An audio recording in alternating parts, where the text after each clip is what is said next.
An x-intercept. That's the place where the line crosses the x-intercept. Which axis? What do you think? It's the x-axis. All x-intercepts can be written as a, comma, 0. I say a because there will be a number here for the x value. It just depends on the equation what number it will be. The y-coordinate will always be 0 though. Here is an example of an x-intercept because it crosses the x-axis. Think about what its points would be. This coordinate at this point would be 1, comma, 0.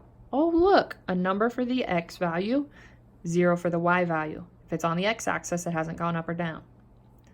A y-intercept is the place where the line crosses the, guesses?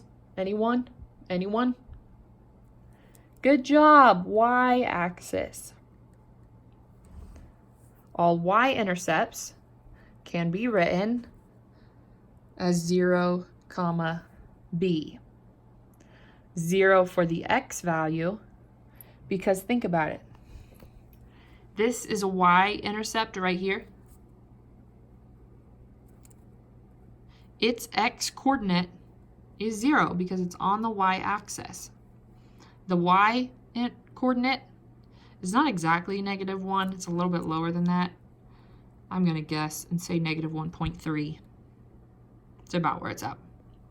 All y-intercepts have a y-coordinate as a number. X-coordinate is a 0. All x-intercepts have a y-coordinate of 0. All three of these graphs are straight lines. That family of functions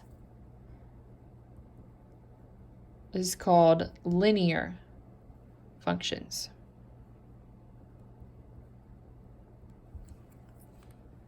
Linear functions are the family of functions that are graphed as straight lines.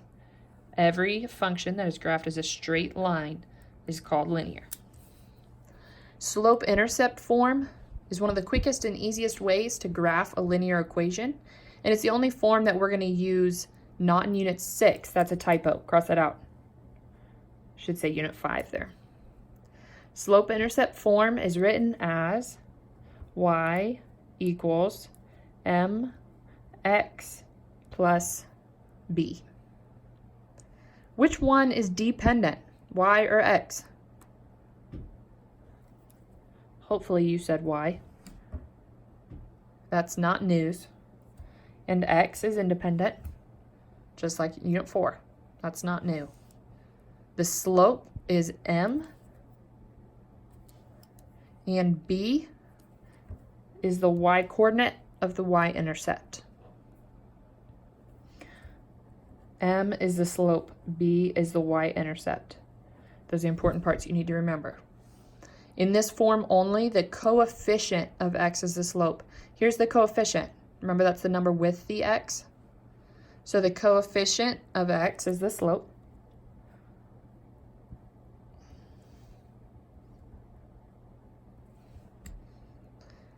And the constant is the y-intercept. Remember, the constant is the number that's hanging out here by itself. So the slope of this equation is 2, because that's the coefficient. The y-intercept is the constant, so that's 3. Now pause the video and try this equation by yourself. Did you pause it? Are you listening? Pause the video. Try this equation by yourself. Hopefully you wrote -3/5 for the slope and -2 for the y-intercept. You have to make sure you grab that minus with the 2. Next, the parent function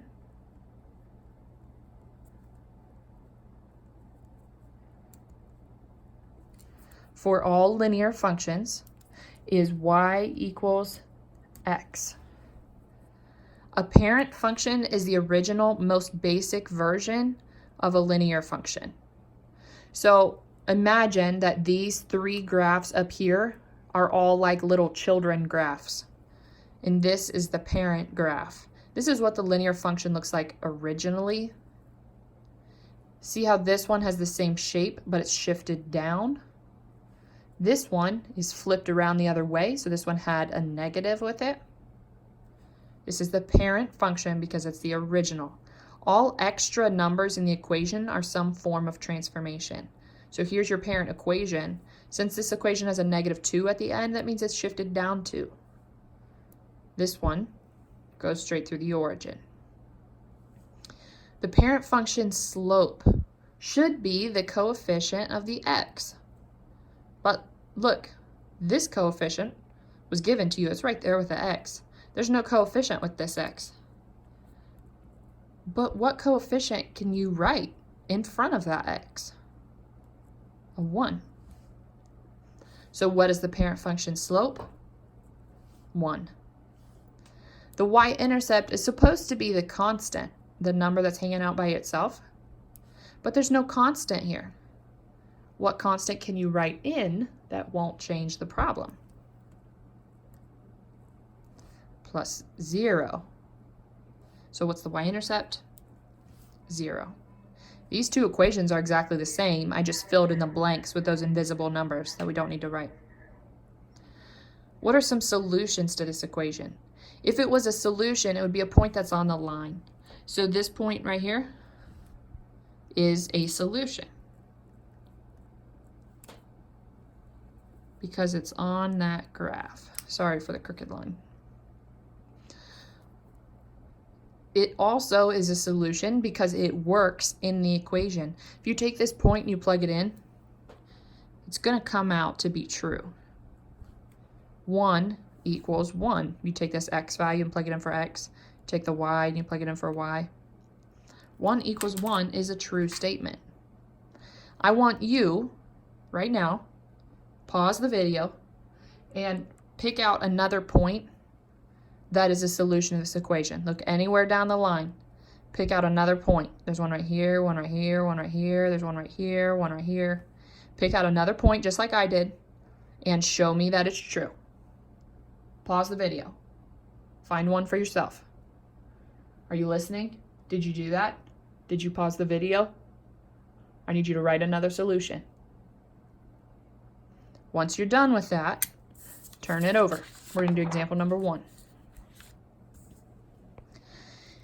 Use this equation to do these 6 things. First thing we're going to do is graph it. Step 1, copy in.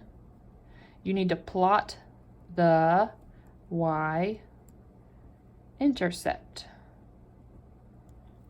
Remember, the y-intercept is the constant. So -2 is the first point that you need to put down. Step 2, use the slope to plot additional points. The slope is 1/3. Remember, rise over run. So you need to start at the point you were at and count up 1 over 1, 2, 3 spots. Up 1 over 1, 2, 3 spots. You're out of room this way, so now we're going to go down and go the other way. Down 1 over 1, 2, 3 spots. Down 1 over 1, 2, 3 spots. Step 3.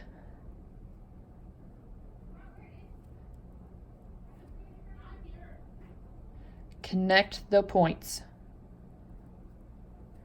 with a ruler.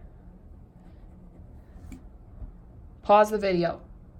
Get up, go to the back of the classroom, and get a ruler. Like right now. Pause the video, get up, go get a ruler.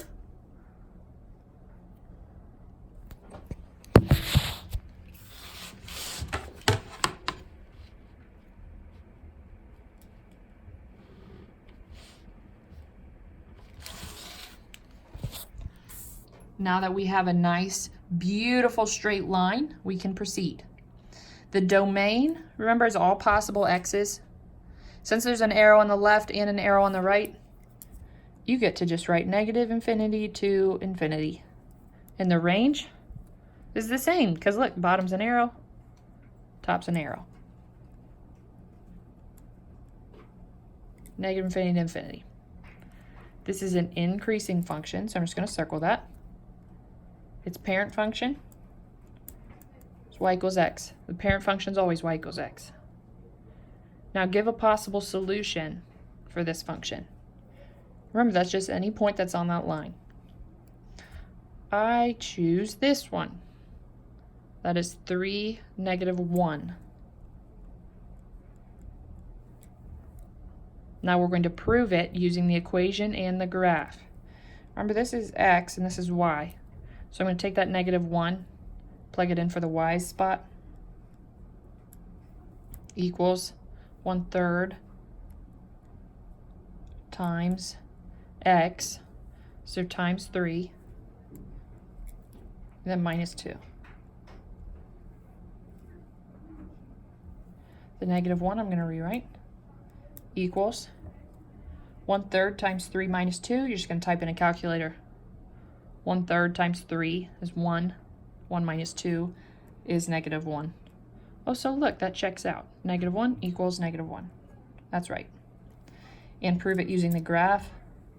I just want you to draw an arrow and show me that, yes, that point is on the graph like it's supposed to be. Now I need you to try to do these 3 problems. Remember, if your slope isn't a fraction, you can write it over 1. This equation doesn't have a y-intercept, but what can you fill in there? A plus 0. Try them. When you're ready to have it checked, turn your cup, let me know.